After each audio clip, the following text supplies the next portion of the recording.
Hello बच्चों, आज मैं आपको सिखाने वाली हूँ री की मात्रा। ये है री और उसके पास ये बनी हुई है री की मात्रा। इसका आप शेप देख रहे हैं कैसा है, जैसे कि हम इंग्लिश में सी बनाते हैं उस तरह का ही शेप है ना। तो आज मैं आपको री की मात्रा समझाऊंगी।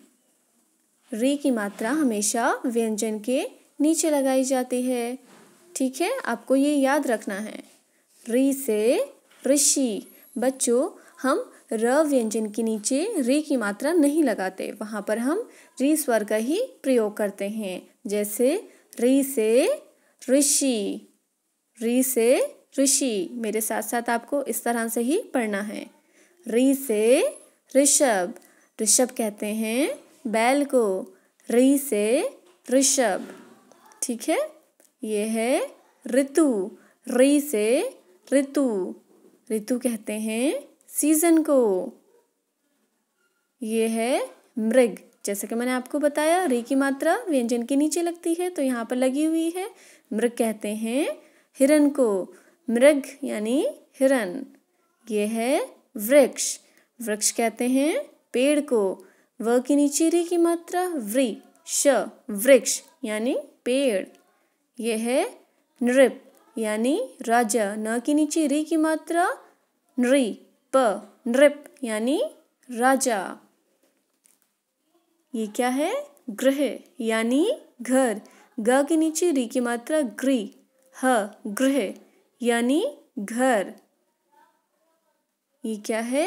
घृत। घ के नीचे री की मात्रा घृ, घृत यानी घी।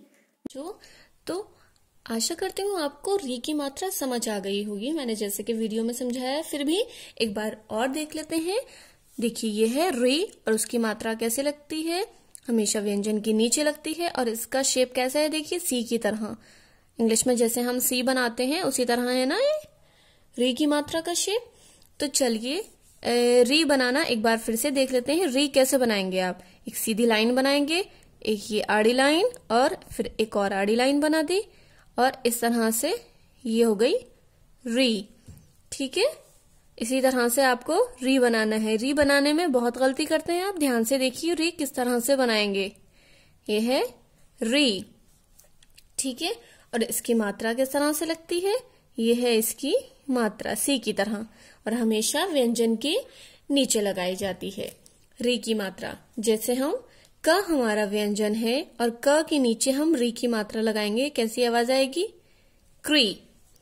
ख व्यंजन है और उसके नीचे हम री की मात्रा लगाएंगे, कैसी आवाज आएगी? क्री। ग व्यंजन है हमारा और उसके नीचे हम री की मात्रा लगाएंगे, कैसी आवाज आएगी? ग्री। घ व्यंजन है और उसके नीचे हम री की मात्रा लगाएंगे, कैसी आवाज आएगी? घ्री, ठीक है। अब कुछ शब्द देख लेते हैं, जैसे कृषक। तो हम क के नीचे री की मात्रा लगाएंगे, क्री। षटकोण वाला श और क, कृषक। कृषक किसे कहते हैं? किसान को। इसी तरह से कोई और शब्द देख लेते हैं, जैसे मृग। मां के नीचे री की मात्रा मृ, ग, मृग। मृग किसे कहते हैं? हिरण को, ठीक है। अब ऐसे ही कोई और शब्द देख लेते हैं, जैसे वृक्ष ले लेते हैं। चलिए, व के नीचे री की मात्रा व्री, श, वृक्ष यानी पेड़। अब एक चीज और आपको समझानी है, जैसे कि मैंने आपको वीडियो में भी बताया था कि जो हमारा र व्यंजन है उसके नीचे हम री की मात्रा नहीं लगा सकते। ऐसे थोड़ी ना हम र व्यंजन के नीचे री की मात्रा लगा सकते हैं, तो ये गलत है। र व्यंजन की जगह हम किसका इस्तेमाल करते हैं? री स्वर जो है हमारा उसी का ही इस्तेमाल करते हैं। जैसे हम री से बोलते हैं री से ऋषि, तो हम र के नीचे री की मात्रा नहीं लगा सकते, हम री स्वर का ही इस्तेमाल करते हैं। री शी, ऋषि। या फिर री से ऋतु यानी सीजन, जैसे मैंने आपको वीडियो में भी बताया था,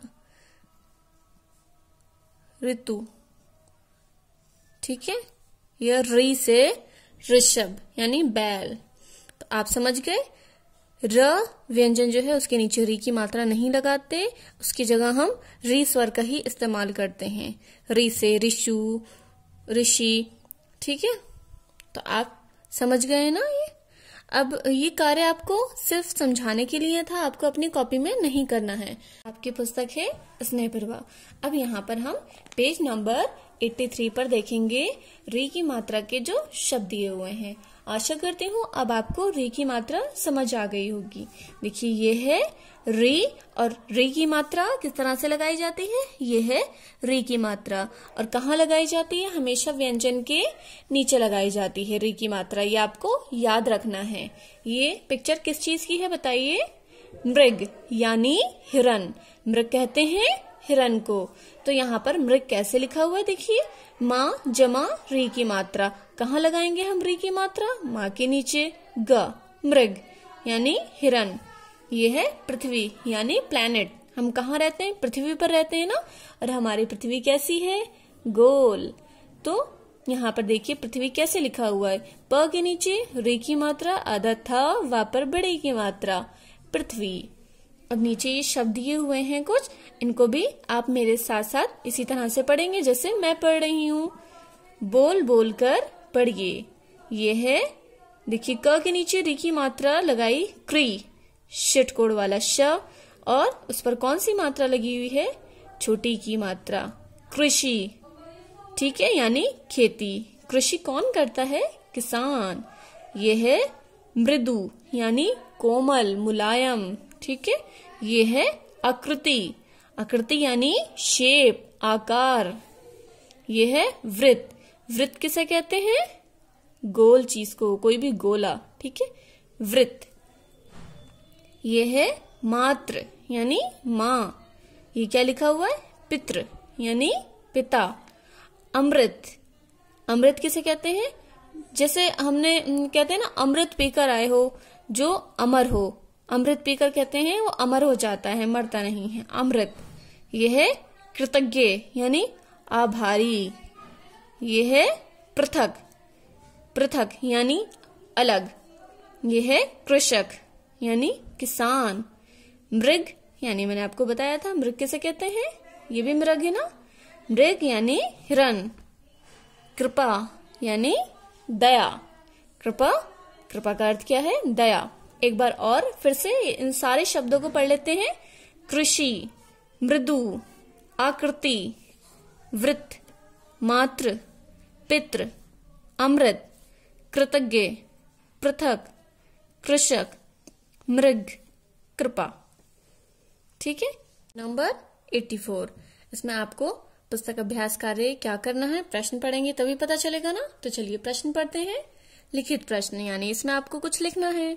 प्रश्न 1, बॉक्स में दिए गए अधूरे शब्दों से रिक्त स्थान पूरे कीजिए। क्या कह रहे हैं कि ये जो बॉक्स है इसमें कुछ शब्द दिए हुए हैं जिससे आपको कुछ अधूरे शब्द दिए हुए हैं जिससे आपको ये शब्द पूरे करने हैं। यहाँ पर देखिए, यहाँ पर आपको लिखने हैं बॉक्स में से शब्द ढूंढकर, जिससे आपका ये पूरा शब्द हो जाए। जैसे मृ लिखा हुआ है तो यहाँ से हम क्या ढूंढेंगे, गा। पूरा शब्द हमारा हो जाएगा मृग यानी हिरन। ठीक है, अब यहाँ पर है क्री, पा और जोड़ देंगे, क्या हो जाएगा, कृपा। ठीक है, यानी दया। ये क्या है, गृह, गृहिणी। गृहिणी किसे कहते हैं, गृह मालिक, मतलब गृह स्वामिनी यानी घर की मालिकिन। ठीक है, घर की मालकिन को हम गृहिणी भी कहते हैं, गृह स्वामिनी भी बोलते हैं। ठीक है, ये है गृहिणी। अब क्या बचा आपका, हा बचा, तो ये हो जाएगा गृह। एक होता है गृह यानी घर, और एक होता है ग्रह यानी प्लैनेट। जैसे हमारी पृथ्वी भी एक ग्रह है ना, ग्रह। इस तरह से आपको ये करना है। अब आता है प्रश्न 2, री की मात्रा लगाकर शब्द पूरे। देखिए आपको यहाँ पर री की मात्रा लगानी है इन शब्दों में। कहाँ लगाते हैं, हमेशा व्यंजन के नीचे लगाते हैं। तो ये है नित्य, नृत्य। ठीक है, ये री की मात्रा हम ना के नीचे लगा देंगे। ये है गृह यानी घर, गृह यानी घर। ये वाला ग्रह जो होता है वो प्लैनेट, ठीक है, और ये ग्रह यानी घर। ये है कृपा यानी दया, तो यहाँ पर क के नीचे लगा देंगे। यह है मृग यानी हिरण, तो कहाँ लगाएंगे? म के नीचे री की मात्रा। यह है पृथ्वी, तो कहाँ पर लगाएंगे री की मात्रा? प के नीचे। पितृ यानी पिता, तो कहाँ लगाएंगे? त के नीचे। वृक्ष व के नीचे री की मात्रा लगाएंगे। अमृत म के नीचे री की मात्रा लगाएंगे। ये आप स्वयं करेंगे। अब आता है आपका प्रश्न 3। इसमें क्या करना है, चलिए प्रश्न पढ़ते हैं। चित्र देखकर अधूरे शब्द पूरे कीजिए। यहाँ पर देखिए आपको क्या करना है, पिक्चर देखनी है और शब्द पूरा करना है। ये चित्र किस चीज का है? पिक्चर किस चीज की है? हिरण की। हिरण को क्या बोलते हैं हम? मृग भी बोलते हैं ना, तो यहाँ पर मृ लिख देंगे और ग पहले से ही बना हुआ है, हमारा शब्द पूरा हो गया। मृग। ये है, देखिए खेती बाड़ी कौन करता है? खेती कौन करता है? किसान। और किसान को हम कुछ और भी बोलते हैं, क्या बोलते हैं? कृषक। तो शक यहाँ पर लिखा हुआ है क्री, और लिख देंगे हम यहाँ पर, पूरा हमारा शब्द हो गया कृषक। ये है पिक्चर किस चीज की है? यह है पिता, तो पी लिखा हुआ है। और पिता को और क्या कहते हैं? क्या कहते हैं बताइए? पितृ। ठीक है, तो त के नीचे री की मात्रा लगा देंगे, पितृ। ये है माता यानी माँ, और भी कुछ कहते हैं इनको, क्या कहते हैं? मातृ। ठीक है, तो यहां पर हम ता बना देंगे, मातृ, ता के नीचे रा लगा देंगे। इस तरह से आपको ये करना। ये है राजा, राजा को क्या कहते हैं? और नृप, न के नीचे री की मात्रा नृ, पा बना हुआ है नृप। अमृत, जिसको पीकर अमर हो जाते हैं, ये कहा जाता है कि अमृत को पीकर हम मर नहीं सकते, अमर हो जाते हैं। ठीक है, तो यहाँ पर अ है, म के नीचे री की मात्रा लगा देंगे, मृ त, अमृत। ये है पृथ्वी, तो पृथ्वी, थ्वी लिखा हुआ है, और लिख देंगे यहाँ पर, हमारा पूरा शब्द हो जाएगा पृथ्वी। ये है ग्रह यानी घर, तो यहाँ पर गृह और बना देंगे आप, और हाँ पहले से ही बना हुआ है ग्रह। ये कार्य आप अपनी पुस्तक में ही करेंगे, स्वयं करेंगे।